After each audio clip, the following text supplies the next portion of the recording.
Et avant de nous mettre à l'écoute de la parole de Dieu, nous voulons prier pour lui demander son aide. Donc prions ensemble. Père Céleste, par ton Esprit Tout-Puissant, donne-nous d'écouter ta parole et de nous soumettre à ton Roi, notre Sauveur Jésus-Christ. Enseigne-nous ce que nous ne savons pas, donne-nous ce que nous n'avons pas, et fais de nous ce que nous ne sommes pas, à ta gloire seule. Amen. Et nous allons lire ce matin dans Matthieu chapitre 13, dès le début jusqu'au verset 23. Donc, la semaine dernière, on a fait une petite introduction, on a regardé un peu le contexte, on a regardé surtout la fin du livre de Matthieu, où Jésus annonce qu'il est le roi. Et là, on entre dans le vif du sujet avec les paraboles du royaume à partir de Matthieu chapitre 13, verset 1. Donc lisons la parole de Dieu. Matthieu 13, verset 1. Ce jour-là, Jésus sortit de la maison et s'assit au bord de la mer. De si grandes foules s'assemblèrent auprès de lui qu'il monta s'asseoir dans une barque. Toute la foule se tenait sur le rivage. Il leur parla longuement en paraboles. Il disait, « Le semeur sortit pour semer. Comme il semait, quelques grains tombèrent le long du chemin. Les oiseaux vinrent et les mangèrent. D'autres tombèrent dans les endroits pierreux, où il n'y avait pas beaucoup de terre. Ils levèrent aussitôt, parce qu'ils ne trouvèrent pas une terre profonde. Mais quand le soleil se leva, ils furent brûlés et séchèrent, faute de racines. D'autres tombèrent parmi les épines. Les épines montèrent et les étouffèrent. D'autres tombèrent dans la bonne terre. Ils donnèrent du fruit. Un grain 100, un autre 60 et un autre 30. Que celui qui a des oreilles entende. Les disciples s'approchèrent et lui dirent, « Pourquoi leur parles-tu en parabole ?» Jésus leur répondit, « Parce qu'il vous a été donné de connaître les mystères du royaume des cieux, et qu'à eux, cela n'a pas été donné. Car on donnera à celui qui a, et il sera dans l'abondance. Mais à celui qui n'a pas, on ôtera même ce qu'il a. C'est pourquoi je leur parle en parabole, parce qu'en voyant, ils ne voient pas, et qu'en entendant, ils n'entendent ni ne comprennent. Et pour eux s'accomplit cette prophétie d'Ésaïe, vous entendrez bien, et vous ne comprendrez point. Vous regarderez bien, et vous ne verrez point. Car le cœur de ce peuple est devenu insensible. Ils se sont bouchés les oreilles, et ils ont fermé les yeux, de peur de voir de leurs yeux, d'entendre de leurs oreilles, de comprendre de leur cœur, et de se convertir en sorte que je les guérisse. Mais heureux sont vos yeux, parce qu'ils voient, et vos oreilles, parce qu'elles entendent. En vérité, je vous le dis, beaucoup de prophètes et de justes ont désiré voir ce que vous regardez, et ne l'ont pas vu, entendre ce que vous entendez, et ne l'ont pas entendu. Vous donc écoutez ce que signifie la parabole du semeur. Lorsqu'un homme écoute la parole du royaume et ne la comprend pas, le malin vient et enlève ce qui a été semé dans son cœur. C'est celui qui a reçu la semence le long du chemin. Celui qui a reçu la semence dans les endroits pierreux, c'est celui qui entend la parole et la reçoit aussitôt avec joie, mais il n'a pas de racine en lui-même. Il est l'homme d'un moment, et dès que survient une tribulation ou une persécution à cause de la parole, il y trouve une occasion de chute. Celui qui a reçu la semence parmi les épines, c'est celui qui entend la parole, mais en qui les soucis du monde et la séduction des richesses étouffent la parole et la rendent infructueuse. Celui qui a reçu la semence dans la bonne terre, c'est celui qui entend la parole et la comprend. Il porte du fruit et un grain en donne 100, un autre 60 et un autre 30. L'herbe sèche et la fleur se fanent, mais la parole de notre Dieu demeure éternellement. La semaine dernière, on a eu, comme j'ai dit, une sorte d'introduction à la série que nous démarrons en ce début d'année et surtout en ce début de la vie de notre petite église, ici à l'église de la Trinité. Et nous étudions les paraboles qui se trouvent dans ce 13e chapitre de l'Évangile selon Matthieu. Et ce que nous allons constater pour la plupart des paraboles, c'est que Jésus les introduit en disant « Le royaume des cieux est semblable à ». Et en guise d'introduction la semaine dernière, on a commencé avec le contexte plus large dans l'histoire et dans l'Évangile selon Matthieu en particulier. Et la chose à noter en particulier, c'est que Jésus est présenté, et il se présente comme étant un roi. Et à la conclusion du livre, le point culminant, c'est la déclaration, la proclamation que fait Jésus. Toute autorité m'a été donnée dans le ciel et sur la terre. Et en vue de sa vie parfaite, sa mort sur la croix, sa résurrection d'entre les morts, nous pouvons savoir que cet homme, Jésus de Nazareth, c'est lui que Dieu a nommé et couronné roi de toute la création. Ce qui nous regarde tous, puisque nous faisons partie de cette création. Et donc, lorsque nous lisons dans le chapitre 13, « Le royaume des cieux est semblable à », nous pouvons comprendre qu'une autre façon de le dire serait « Le roi céleste est semblable à », ou même « Moi, le roi Jésus, je suis semblable à », ou « Mon règne universel ressemble à telle ou telle chose ». J'ai utilisé l'image la semaine dernière du Parlement britannique où tous les 12 à 18 mois, le roi vient dans son carrosse en or. Il y a une cérémonie grandiose il fait un discours aux deux chambres du Parlement, dans la Chambre des Lords. Et c'est le gouvernement qui écrit le discours, mais d'un point de vue officiel, c'est le roi qui annonce « Voici ce que signifiera le fait de vivre sous mon règne pour l'année à venir ». Dans un sens, c'est ce que fait Jésus ici aussi, dans cette série de paraboles, les paraboles du royaume. Il explique ce que ça veut dire de vivre sous le règne magnifique et merveilleux du roi Jésus. Rien de tel pour démarrer notre vie ensemble en tant qu'Église et pour poser les bases dès le début. Et en parlant du discours du roi britannique, j'ai mentionné vite fait que parmi les cérémonies et les traditions, il y a le moment où, une fois que le roi ait pris sa place sur son trône dans la Chambre des Lords, et avant de démarrer le discours, il envoie le chargé de sécurité du palais ou au moins de la Chambre des Lords, qui a le titre un peu bizarre, le huissier du bâton noir. En fait, il y a quelqu'un qui porte ce titre dans plusieurs parlements d'origine britannique, donc au Canada et Nouvelle-Zélande.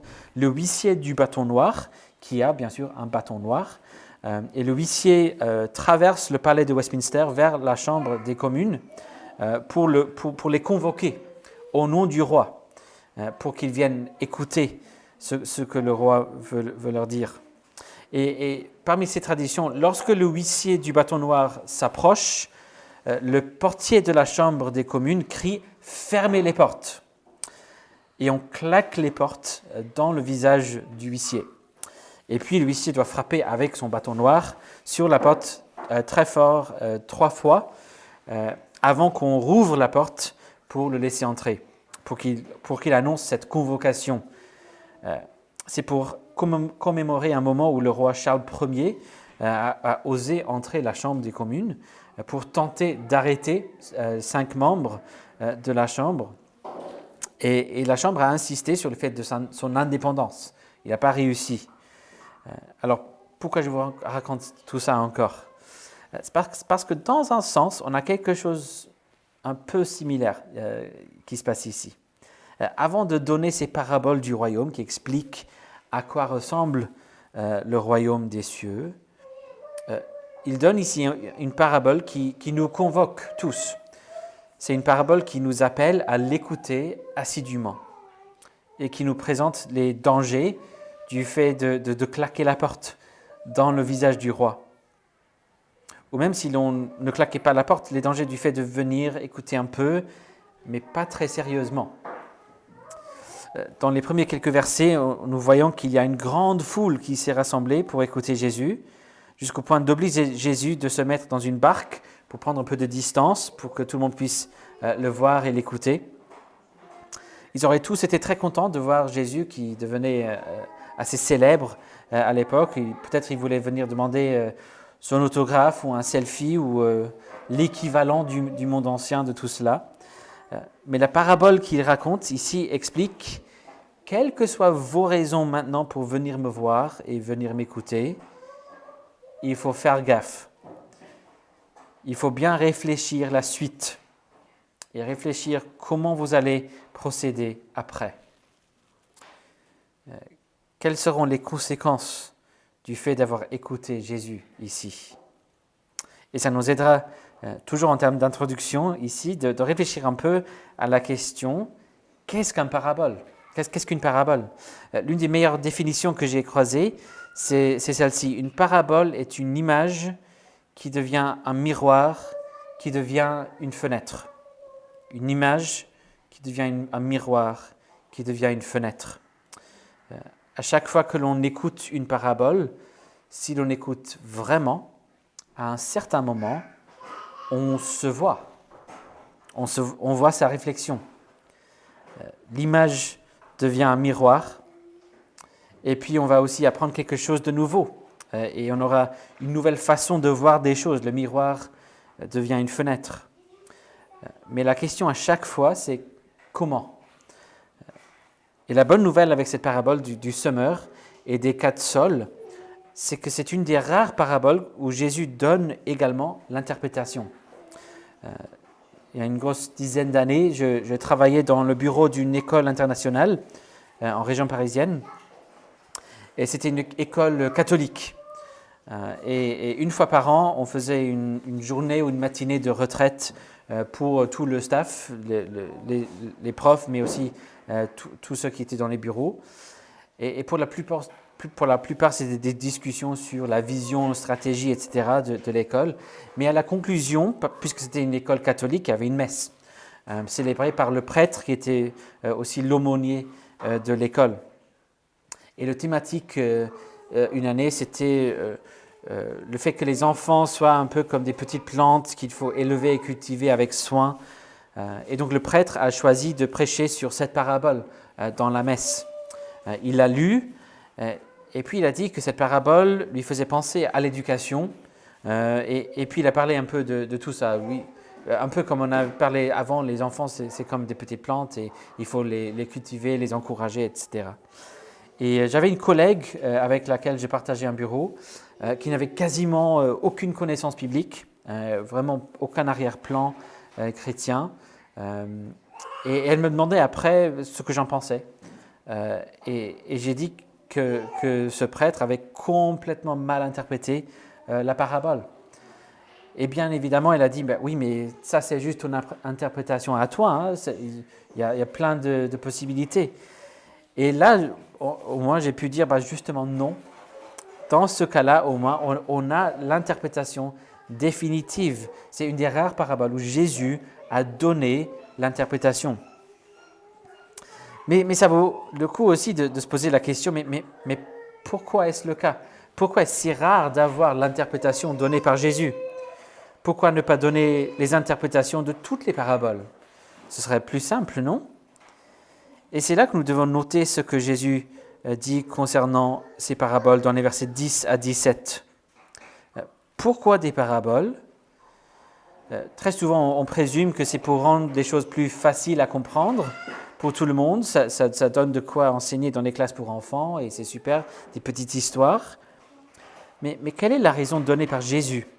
Verset 10, « Parce qu'il vous a été donné de connaître les mystères du royaume des cieux, et qu'à eux, cela n'a pas été donné. » L'objectif, en gros, est de diviser la foule. Il veut diviser la foule entre ceux qui écoutent et ceux qui n'écoutent pas.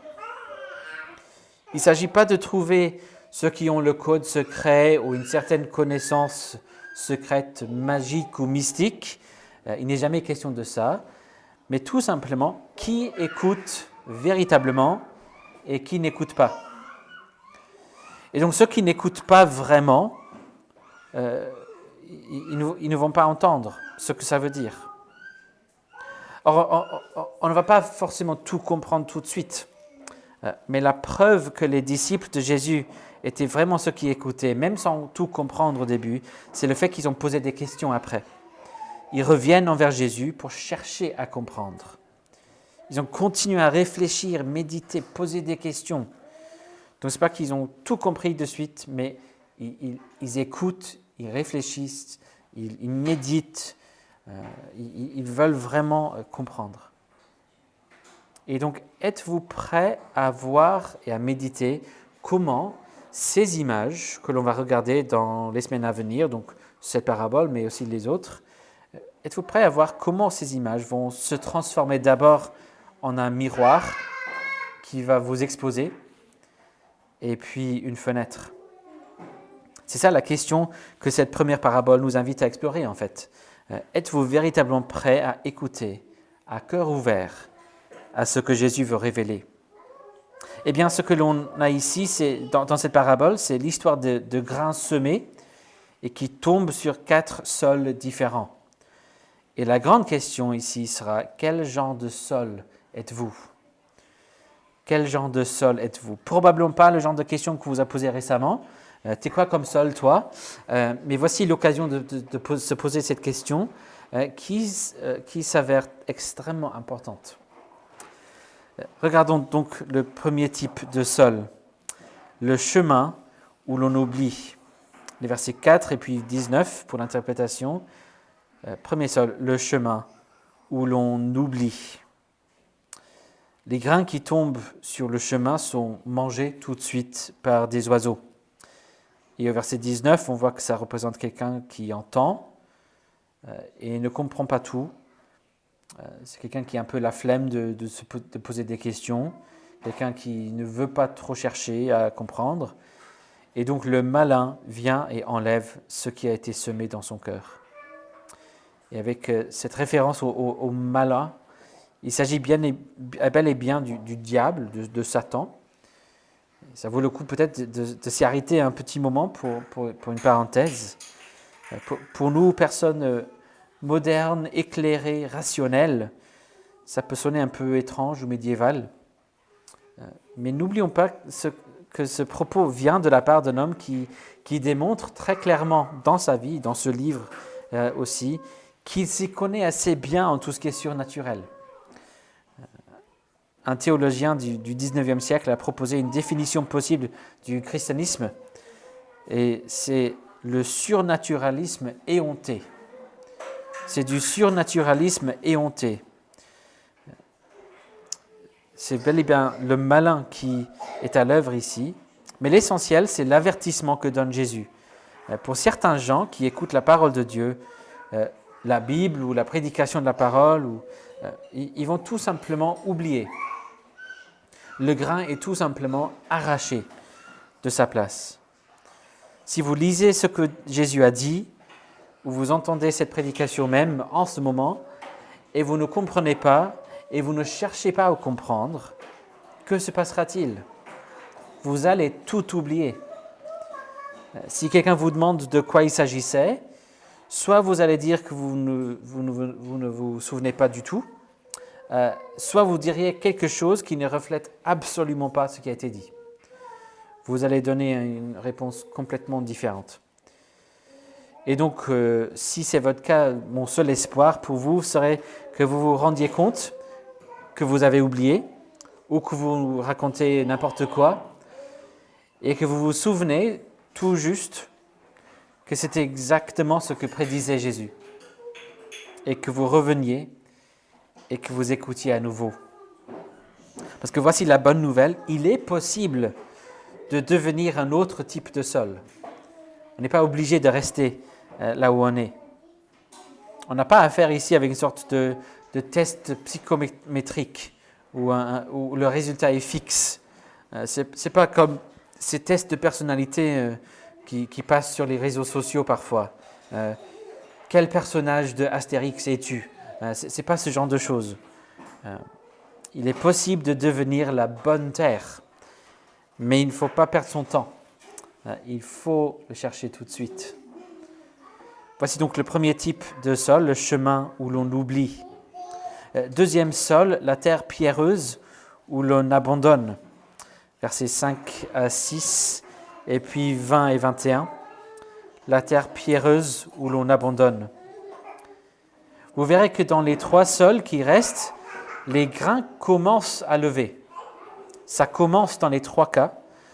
Il s'agit de gens qui sont très contents, même très enthousiastes d'entendre la bonne nouvelle de Jésus. Verset 20, cette personne reçoit la parole de Dieu avec joie. Elle reconnaît que la bonne nouvelle du roi Jésus est vraiment une bonne nouvelle, mais les racines ne sont pas suffisamment profondes. Ces personnes n'ont pas laissé la parole pénétrer toute leur vie. Et donc lorsque le soleil brûle, c'est-à-dire lorsqu'ils commencent à souffrir pour leur foi, ou lorsque la vie devient difficile, ils abandonnent. Jésus explicite ici que ses disciples à lui, les chrétiens, ne sont en aucun cas épargnés de la souffrance dans cette vie. Et si jamais vous entendez un prédicateur qui vous dit que Jésus rendra votre vie plus facile, ou qu'il vous donnera de la santé, des richesses, etc., c'est tout simplement un menteur. Malheureusement, il y en a plein comme ça, mais ce sont vraiment des menteurs. Ils forment leurs auditeurs à être une terre pierreuse. Parce que la vérité, c'est que non seulement Jésus ne dit pas qu'on aura de souffrance, non seulement il ne dit pas qu'on n'aura pas de souffrance dans cette vie, mais il dit précisément l'inverse. Il garantit qu'il y aura des troubles et des souffrances supplémentaires même pour les chrétiens. Les chrétiens sont haïs, ostracisés, persécutés partout dans le monde. Devenir disciple du roi Jésus, c'est s'ouvrir à la possibilité d'être rejeté, dédaigné, arrêté, emprisonné, torturé, même tué. Vous avez peut-être croisé le livre Silence par l'auteur japonais Shusaku Endo, ou sinon il y a le film Hollywood de ce livre qui est sorti il y a quelques années, peut-être 5 ou 10 ans. Dans cette histoire, on suit deux prêtres jésuites, deux missionnaires au XVIIe siècle. Et dans leur monastère, je crois au Portugal, si je ne me trompe pas, ils entendent une rumeur que l'un de leurs frères très respectés, un missionnaire au Japon, a abandonné la foi chrétienne. Et ils se disent que c'est forcément faux. C'est quelqu'un de très respecté, qui était vraiment très ferme dans sa foi. C'est forcément de la propagande. Peut-être il s'est perdu, peut-être il est en prison. Et donc ces deux missionnaires vont au Japon, ils font le long voyage depuis Portugal au Japon pour continuer cette mission et surtout pour trouver ce frère perdu. Et l'un des deux frères trouve ce frère perdu et non seulement il découvre que les rumeurs étaient vraies, mais lui aussi il abandonne la foi. Parce que c'est sous la pression et la torture infligée par la haute société japonaise à l'époque. Les racines n'étaient pas suffisamment profondes et donc ils ont abandonné. Le troisième type de sol, les épines, où l'on s'égare. Versets 7 et puis 22, les épines où l'on s'égare. Ici également, on voit que ça commence à pousser, mais après quelque temps, ça s'étouffe. Et au verset 22, Jésus explique qu'il s'agit des soucis du monde et la séduction des richesses qui étouffent la parole. Et donc, les prédicateurs que j'ai mentionnés tout à l'heure, qui promettent des richesses et de la santé, etc., pour ceux qui suivent Jésus, non seulement ils vous forment pour devenir une terre pierreuse, mais en plus, ils vous amènent dans des épines pour chercher la séduction des richesses.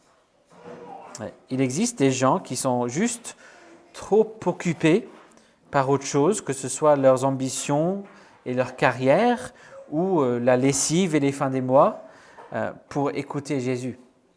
Et d'autres gens aussi qui s'amusent trop pour découvrir ce que Jésus leur propose. Ils sont distraits par les richesses que ce soit les richesses qu'ils ont ou les richesses qu'ils n'ont pas. Qu'il s'agisse de richesses financières ou bien la richesse culturelle.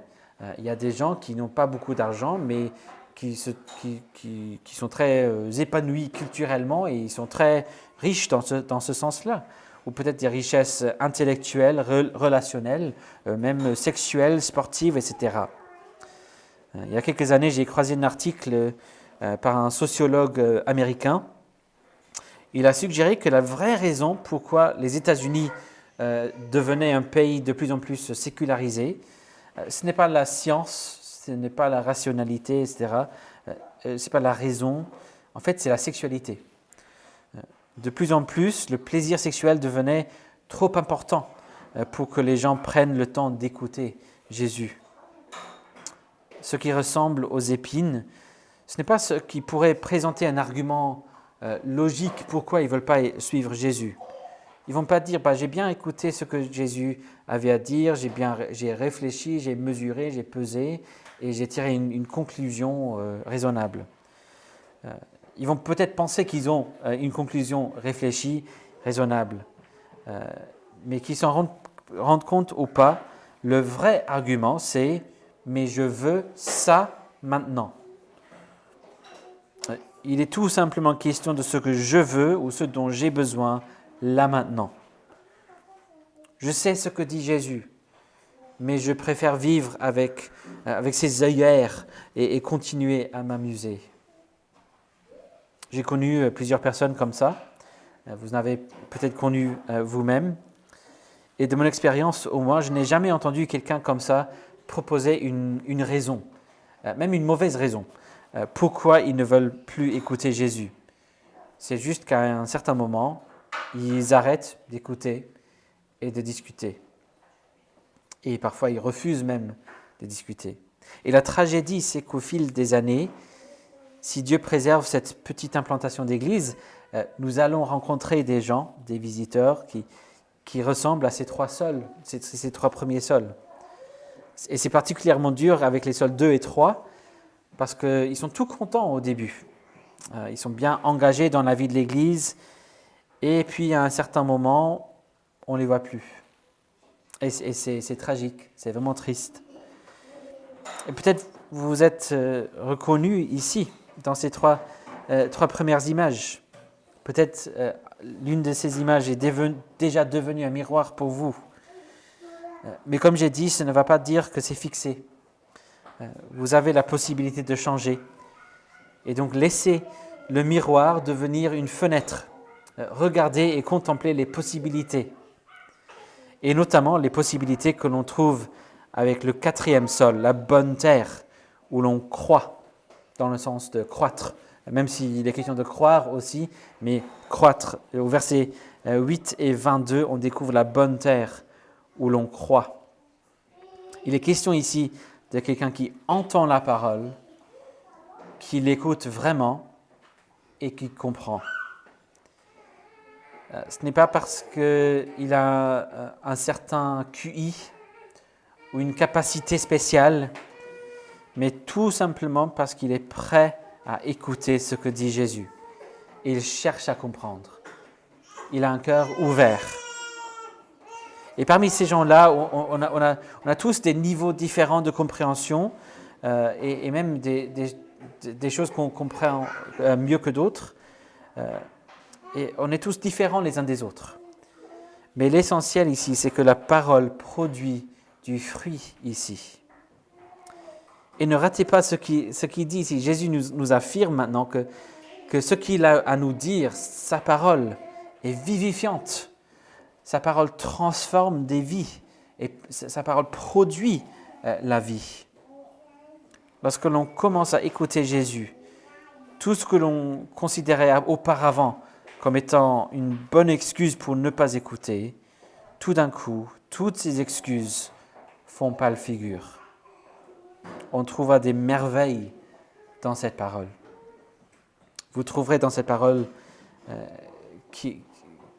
celui qui a fait face au malin et qui a résisté toutes ses tentations. Et cela pour vous, en votre place. Et il continue à vivre et à donner de la vie à ceux qui l'écoutent.